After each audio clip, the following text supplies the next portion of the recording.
నమస్కారం. Big debate ప్రత్యేక చర్చ కార్యక్రమానికి స్వాగతం. తెలంగాణ రాష్ట్ర కేబినెట్ సమావేశం కొనసాగుతుంది. జిల్లా పరిషత్, మండల పరిషత్ ఎన్నికలతో పాటు కీలకమైన అనేక అంశాలు మీద కూడా చర్చ జరుగుతున్నట్టుగా తెలుస్తూ ఉంది. బహుశా 10వ తరగతి పరీక్షలు ప్రారంభమయ్యే లోపు జిల్లా పరిషత్ ఎన్నికలు, మండల పరిషత్ ఎన్నికలు నిర్వహించాలన్నది ప్రభుత్వ సంకల్పంగా కనపడుతుంది. కేంద్రం నుంచి రావాల్సిన నిధులకు కూడా డెడ్ లైన్ ముగిసిపోకూడదంటే ఈ లోపే నిర్వహించాలి. ఏం జరగబోతుందని దాని మీద వాళ్ళు బిగ్ డిబేట్లో ప్రత్యేక చర్చ చేపట్టారు. చర్చలో మనతో పాటు డాక్టర్ దూదిమెట్ల బాలరాజు యాదవ్ గారు బీఆర్ఎస్ పార్టీ నాయకులు ఉన్నారు. అలాగే రెహమాన్ గారు ప్రముఖ రాజకీయ సామాజిక విశ్లేషకుల వారు కూడా మనతో జాయిన్ అవుతున్నారు. మరి కాసేపట్లో మానవతరాయ్ గారు కాంగ్రెస్ పార్టీ సీనియర్ నాయకులు, అలాగే ఎండల లక్ష్మణ్ గారు భారతీయ జనతా పార్టీ నాయకులు కూడా మనతో జాయిన్ అవుతారు. ముందుగా రెహమాన్ గారు నమస్కారం. నమస్తే. రెహమాన్ గారు, మనం చూసాం అంటే ఒకటి ప్రభుత్వానికి ఈ పంచాయతీ ఎన్నికలు కానీ మున్సిపల్ ఎన్నికలు కానీ అనుకూలంగా ఫలితాలు వచ్చినాయని చూస్తూ ఉన్నాం. జాతీయ స్థాయిలో కూడా కాంగ్రెస్ అధిష్టానం వీళ్ళందరినీ బాగా అప్రిషియేట్ చేసినట్టుగా, స్ట్రాటజీస్ వర్కౌట్ అయినాయి అన్నట్టుగా వాళ్ళు అప్రిషియేట్ చేశారు. అది ప్రభుత్వానికి అనుకూలంగా ఉన్న అంశం. రెండవది, కేంద్రం నుంచి రావాల్సిన 15th ఫైనాన్స్ కమిషన్ నిధులు రావడానికి కూడా dead line I think March 31 లోపు నివేదికలు ఏదో పంపాల్సిన అవసరం ఉన్నట్టుంది. ఈ ఎన్నికలు పూర్తయినట్టుగా ఆ కారణం కూడా కొన్ని వందల కోట్ల రూపాయల నిధులు వచ్చే పరిస్థితి ఉందని అంటున్నారు. మరి వాళ్ళ క్యాబినెట్లో ఈ నిర్ణయం తీసుకుంటారు. ఎందుకంటే March 14 నుంచి 10వ తరగతి పరీక్షలని పెద్ద ఎత్తున దాదాపు 5 లక్షల మంది పైగా 10వ తరగతి పరీక్షలు రాసేవాళ్ళు ఉంటారు తెలంగాణలో. టీచర్లు వీళ్ళంతా ఆ డ్యూటీలో బిజీగా ఉంటారు. ఇంకొక అంశం కూడా కీలకంగా, ఫస్ట్ టైం ఏదైతే మనం 2-3 సార్లు నాడిబేట్లోనే మనం డిస్కస్ చేసాం, మండల పరిషత్, జిల్లా పరిషత్ కనీసం వాటికన్నా ప్రత్యక్ష ఎన్నికలు పెడతారా అన్నది ఒక అంశంగా చర్చకు వచ్చింది. ప్రభుత్వం కొంత అంశంలో ఆలోచన చేస్తున్నట్టుగా వార్తలు వస్తూ ఉన్నాయి. ఏం చెప్తారు? కటర్ గారు, మీకు అట్లానే హెచ్ఎం టీవీ ప్రేక్షకులకు, ప్యానెల్లో ఉన్న మిత్రులందరికీ గుడ్ ఈవినింగ్. నమస్తే. ఇది మొత్తం మనం గత డిబేట్ లో కూడా మనం చర్చించినాం శ్రీనివాస్ గారు. అంటే ఒక ఆర్గాన్ లింక్ లేనటువంటి పంచాయతీరాజ్ వ్యవస్థ కొనసాగుతుంది. వాళ్ళొక్కసారి మనం మాట్లాడుకుంటే సర్పంచులు గ్రామ సభ అధ్యక్షత వహిస్తారు, డైరెక్ట్ గా ఎన్నుకోబడ్డ వాళ్ళు. వాళ్ళు మరి మండలానికి వెళ్లే వరకు వాళ్ళకు ఓటు ఉండదు. అక్కడ మళ్ళీ ఎంపీటీసీకి ఉంటది.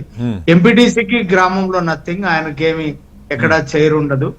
మళ్ళీ అక్కడ సుప్రీం గా ఉండే ఎంపీపీ మళ్ళీ జిల్లా పరిషత్ కి వెళ్లే వరకు ఆయన ఎక్స్ అఫిషియోనే, ఆయనకి ఓటు ఉండదు. అట్లా మళ్ళీ జడ్పీటీసీ అక్కడ జడ్పీ చైర్మన్ ఎన్నుకోవడంలో కీలకంగా ఉంటాడు, ఆయనకు ఓటు ఉంటది. మళ్ళీ జడ్పీటీసీ మండలానికి వచ్చే వరకు మళ్ళీ ఆయన 6th ఫింగరే, ఆయనకి ఓటు ఉండదు. కాబట్టి వ్యవస్థ అంటే 73, 74 రాజ్యాంగ సవరణ ద్వారా ఈ వ్యవస్థను తీసుకొచ్చి అట్లానే ఇది 10th షెడ్యూల్లో కూడా పెట్టినారు. కాబట్టి దీన్ని అంటే చట్ట సవరణ జరగకుండా వీలు కాదు. ఇంతకు ముందు చంద్రబాబు నాయుడు ఉన్నప్పుడు కూడా ఒక ప్రయత్నం జరిగింది ఇట్లాంటిది.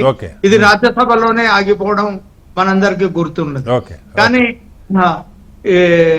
శాసనసభలో అంటే పంచాయతీరాజ్ చట్టాన్ని ఒక సవరణ చేసి మళ్ళీ దాన్ని కేంద్ర ప్రభుత్వం చేత అంటే పూర్తి మెజారిటీతో కావాలి రాజ్యాంగ సవరణకు. కాబట్టి కేంద్ర ప్రభుత్వం కూడా దీనికి పూర్తిగా సహకరిస్తే తప్ప ఈ కాస్త ఈ లోపభూయిష్ట అంటే మనము గతంలో జిల్లా పరిషత్ చైర్మన్ డైరెక్ట్ గా ఎన్నికలు జరిగినాయి, మండల పరిషత్ చైర్మన్ కు అప్పట్లో డైరెక్ట్ గా ఎన్నికలు జరిగినాయి. నిజానికి ఆ వ్యవస్థ బాగుండేది. కాకపోతే ఇప్పుడు ఎక్కువ మంది ఎంపీటీసీలు, జడ్పీటీసీలు, కొంత రాజకీయ నిరుద్యోగాన్ని భర్తీ చేయడానికి ఇది పనికొచ్చినప్పటికీ మళ్ళీ డెఫినెట్ గా ఏమంటారు కప్పల చక్కలాగానే ఉంటది. గెలిచిన వాళ్ళందరూ ఒకే వైపు ఉంటారనే గ్యారంటీ లేదు.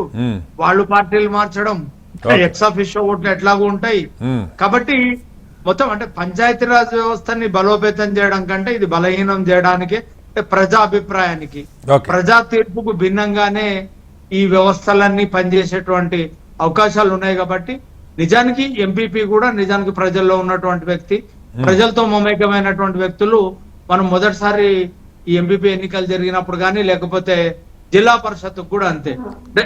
అప్పటి ఉమ్మడి జిల్లాలకు జిల్లా పరిషత్ ప్రత్యక్ష ఎన్నిక జరిగితే ప్రజల్లో ఉన్న వాళ్ళు గెలవడానికి అవకాశం ఉంటుంది అంటారు. అవకాశం ఉంటది. ఇప్పుడు అంటే ఎంపీపీ ఇండైరెక్ట్ అయినప్పుడు శ్రీనివాస్ గారు ఏమైతుంది అంటే మళ్ళా డబ్బులు ఉన్న వాళ్ళు, రియల్టర్లు కొనుక్కోటాలు, అమ్ముకోటాలు లేకుండా ఉన్నటువంటి వాళ్ళు మళ్ళీ అక్కడ సీట్లలో కూర్చోవడం అదంతా జరుగుతుంది. కాబట్టి ప్రజాస్వామ్యం అంటేనే ప్రజలతో ముడిపడి ఉండాలి, ప్రజల అభిప్రాయాలు ప్రజల మనోభావాలకు విలువనివ్వాలి. అంటే అందులో మళ్ళీ పంచాయతీరాజ్ వ్యవస్థ అంటే మరి గ్రౌండ్ లెవెల్లో పనిచేసేది. అంటే మనం గ్రామాల ఇతివృత్తంగా గ్రామీణ వ్యవస్థలో పనిచేసేటువంటి ఈ వ్యవస్థలో ఎదిగొచ్చే లీడర్లకు కూడా ఒక మంచి పిఆర్ మెయింటైన్ చేయడానికి అవకాశం ఉంటది.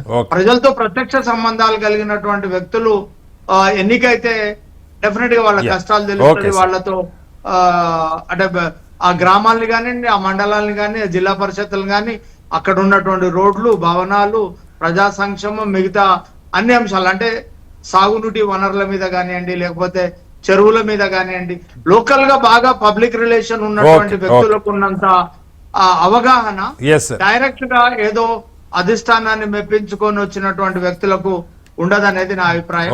కానీ అంత సులభంగా మాత్రం ఈ జడ్పీటీసీ ఎంపీటీసీని తొలగించడం అయితే జరగదు.